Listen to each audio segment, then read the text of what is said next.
Hello बच्चों, welcome back to my channel Akki Guru class में मेरे जितने भी भाई बहन हैं सबका स्वागत है। बच्चों, आज के इस वीडियो में साइंस एग्जाम से संबंधित वायरल प्रश्न आप इसको कह सकते हैं, क्योंकि मेरा पूरा आत्मविश्वास है कि जो आज मैं प्रश्न करवाऊंगा सब्जेक्टिव प्रश्न, वो सभी के सभी एग्जाम में पूरे के पूरे चांस हैं कि लड़ सकते हैं। इसलिए आप इस वीडियो के अंतिम समय तक बनिएगा। ज़्यादा समय बर्बाद ना करते हुए क्वेश्चन के फर्स्ट पार्ट पर आ चुके हैं। प्रश्न है बच्चों, देखिए। प्रश्न है बाबू कि प्रतिबिंब किसे कहते हैं। तो आप बोलिएगा, उत्तर में लिखिएगा कि किसी वस्तु से आ रही प्रकाश की किरण प्रवर्तन या अपवर्तन के बाद जिस बिंदु पर मिलती है या जिस बिंदु से आती हुई मालूम पड़ती है, उस वस्तु को या उसे उस वस्तु का प्रतिबिंब कहते हैं। ये पहला प्रश्न आपका हो गया, आप स्क्रीनशॉट ले ले। दूसरा प्रश्न, पार्श्व परिवर्तन किसे कहते हैं बच्चों। आपके उत्तर होने चाहिए, जब हम अपने ही प्रतिबिंब को दर्पण में देखते हैं तो पाते हैं कि वह हर तरह से समान, हमारे ही समान है, परंतु ध्यान से देखने पर एक अंतर का पता चलता है। यदि हम अपना दाहिना हाथ उठाते हैं तो लगता है कि प्रतिबिंब में बायां हाथ उठ रहा है। दूसरे शब्दों में, वस्तु का दाहिना भाग समतल दर्पण में प्रतिबिंब का बायां भाग तथा वस्तु का बायां भाग प्रतिबिंब का दाहिना भाग दिखाई पड़ता है। इसी को पार्श्व परिवर्तन कहते हैं। बच्चों, सीधा सीधी इस प्रश्न का उत्तर यही हुआ कि पार्श्व परिवर्तन से हम यही समझते हैं कि जब हम अपने दर्पण में अपने प्रतिबिंब को देखते हैं तो वो सभी तरह से समान दिखता है, परंतु जब हम बायां हाथ उठाते हैं तो हमको दाहिना हाथ उठता दिखेगा और दाहिना हाथ उठाएंगे तो बायां हाथ उठता दिखेगा। बस इसी प्रक्रिया को पार्श्व परिवर्तन कहते हैं। पार्श्व परिवर्तन कहते हैं। ठीक है, आगे देखिए। तीसरा, गोलीय दर्पण की फोकस किसे कहते हैं। मुख्य फोकस बताना है आपको। उत्तर सुनिएगा।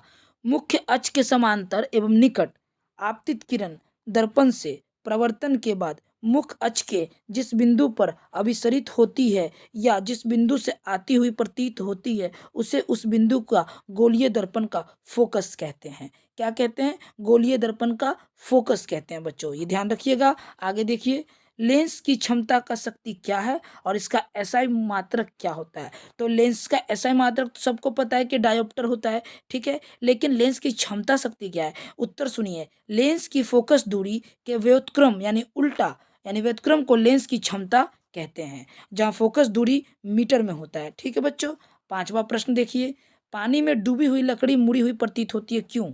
उत्तर, जब पानी में लकड़ी का एक सीधा टुकड़ा डुबोया जाता है तो प्रकाश के अपवर्तन के कारण वो मुड़ा हुआ प्रतीत होता है। जैसे ही प्रकाश की किरणें सघन माध्यम से विरल माध्यम में आती है, वैसे ही वे लंब से मुड़ जाती है, जिस कारण लकड़ी का टुकड़ा मुड़ा हुआ प्रतीत होता है।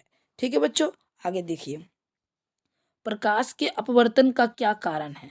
उत्तर सुनिए। भिन्न भिन्न पारदर्शी माध्यमों में प्रकाश के किसी खास रंग का वेग भिन्न भिन्न होता है।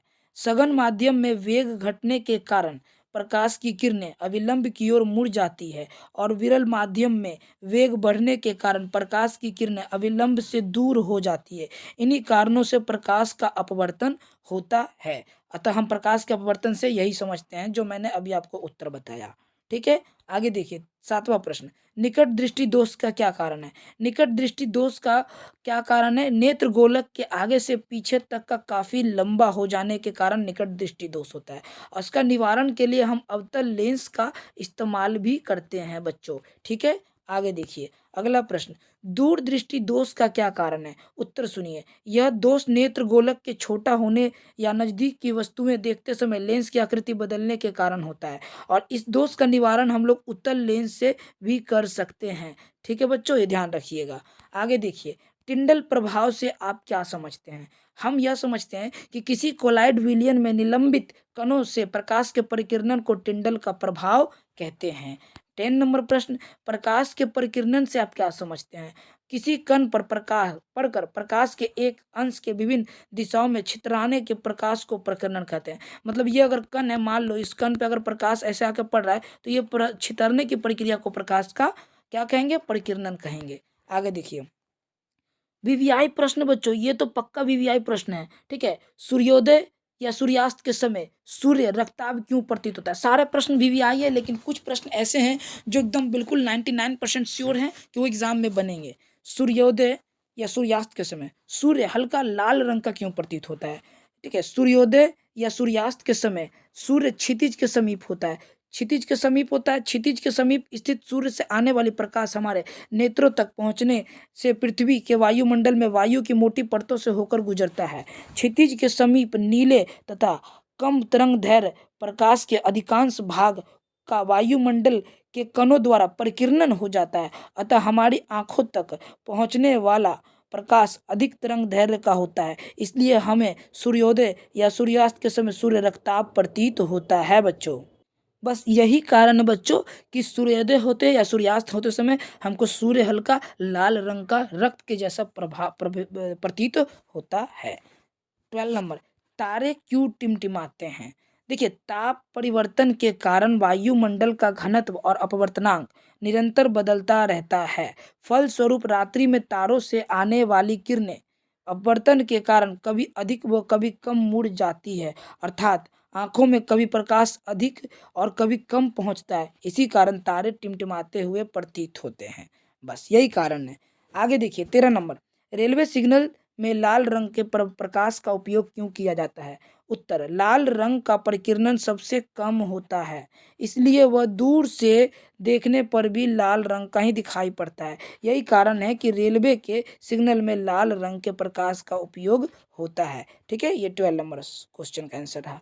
13 नंबर देखिए, जरा दूरदृष्टता या जरा दृष्टि दोष क्या है? इसे किस लेंस से दूर करते हैं? बच्चों सुनिए, आयु में वृद्धि होने के साथ साथ मानव नेत्र की समंजन क्षमता घट जाती है। अधिकांश व्यक्तियों का निकट बिंदु दूर हट जाता है। इस दोष को जरा दूरदृष्टता भी कहते हैं। इस दोष को दूर करने के लिए बाइफोकल लेंस के चश्मे का उपयोग करते हैं, और ये बढ़ती उम्र के साथ जो है व्यक्तियों में वृद्ध अवस्था में होने की संभावनाएं बनी रहती है बच्चों। चलिए बच्चों, अब अगले प्रश्न की ओर बढ़ते हैं। प्रश्न है कि घरेलू विद्युत परिपथों में श्रेणी क्रम संयोजन का उपयोग क्यों नहीं किया जाता है? आंसर सुनिएगा, क्योंकि श्रेणी क्रम में सभी विद्युत उपकरणों में समान विद्युत धारा प्रवाहित होती है, जिसका मान धीरे धीरे घटता जाता है। क्योंकि कुल प्रतिरोध अधिक हो जाता है, श्रेणी क्रम में उपकरण के सिरों पर विभवांतर भिन्न हो जाता है। बस इसी कारण जो है घरों में परिपथ श्रेणी क्रम संयोजन का उपयोग नहीं करते हैं। ठीक है, आगे देखिए 15 नंबर, एमीटर किसे कहते हैं? इसे विद्युत परिपथ में किस प्रकार जोड़ा जाता है? उत्तर सुनिए, विद्युत धारा को मापने के लिए जिस उपकरण का प्रयोग किया जाता है उसे एमीटर कहते हैं। विद्युत परिपथ में श्रेणी क्रम में इसे जोड़ा भी जाता है। विद्युत परिपथ में किसे कैसे श्रेणी क्रम में जोड़ा जाता है? ठीक है, विद्युत का ऐसा ही मात्रक एमीटर होता है। अति चालकता, ठीक है, सुपर कंडक्टिविटी से क्या अर्थ है? उदाहरण देकर स्पष्ट करें। उत्तर सुनिए, अति चालकता कुछ धातुओं का निम्न ताप पर प्रतिरोध लुप्त हो जाने की घटना को अति चालकता कहते हैं। उदाहरण, जब पारे के तापमान को 4.12 हजार तक कम किया जाए या गर्म किया जाए तब पारे का प्रतिरोध लुप्त हो जाता है। इसे तापमान पर पारा अति चालक बन जाता है। आज तक 23 धातुओं में यह गुण पाया जा चुका है। नोट, अति चालकता का आविष्कार एक डच भौतिक शास्त्री एच कामरलिंक ओनेस ने किया था बच्चों। आगे देखिए, फैराडे के विद्युत अपघटन के नियम को लिखें। उत्तर, पहला नियम, निक्षेपित पदार्थ का द्रव्यमान परिपथ में प्रवाहित होने वाले आवेश के अनुक्रमानुपाती होता है। दूसरा नियम, प्रवाहित आवेश की निश्चित मात्रा के लिए कैथोड पर निक्षेपित तत्वों के द्रव्यमान उनके रासायनिक तुल्यांकों अनुक्रमानुपाती होता है। ठीक है, अब आगे 18 नंबर प्रश्न, पृथ्वी का विभव शून्य क्यों माना जाता है? देखो, पृथ्वी का विभव शून्य माना जाता है क्योंकि यह एक बहुत अच्छी सुचालक है। इसका आकार बहुत बड़ा है। यदि पृथ्वी का थोड़ा सा आवेश दे दे, इसमें थोड़ा सा आवेश ले ले, तो इसके विभव पर कोई अंतर नहीं पड़ता है। पृथ्वी के धरातल पर सभी बिंदु एक ही विभव पर माने जाते हैं। 19 नंबर प्रश्न, विद्युत धारा किस प्रकार की ऊष्मा उत्पन्न करती है? उत्तर सुनिए, किसी धात्विक चालक में बहुत बड़ी संख्या में मुक्त इलेक्ट्रॉन यादृच्छिक गति करते हैं। जब चालक का विद्युत स्रोत से जोड़ा जाता है तो मुक्त इलेक्ट्रॉन उच्च विभव से निम्न विभव की ओर प्रवाहित होते जाते हैं और जिससे इलेक्ट्रॉन चालक के परमाणु से टकराते हैं। इस टक्कर के कारण मुक्त इलेक्ट्रॉनों की गतिज ऊर्जा चालक के परमाणुओं में स्थानांतरित हो जाती है। परमाणु की गतिज ऊर्जा बढ़ती है और इसी कारण चालक के ताप में वृद्धि हो जाती है और ऊष्मा उत्पन्न होती है बच्चों। यही कारण है विद्युत धारा का हम ऊष्मा का उत्पन्न करती है। विद्युत धारा किस प्रकार ऊष्मा उत्पन्न करती है? तो इसी कारण ऊष्मा उत्पन्न करती है। चलिए अगला प्रश्न देखिए बच्चों। अगला प्रश्न है 20वां नंबर।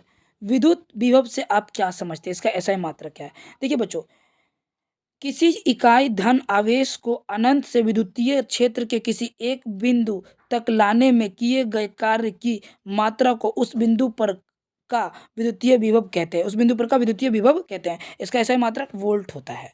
21 नंबर प्रश्न।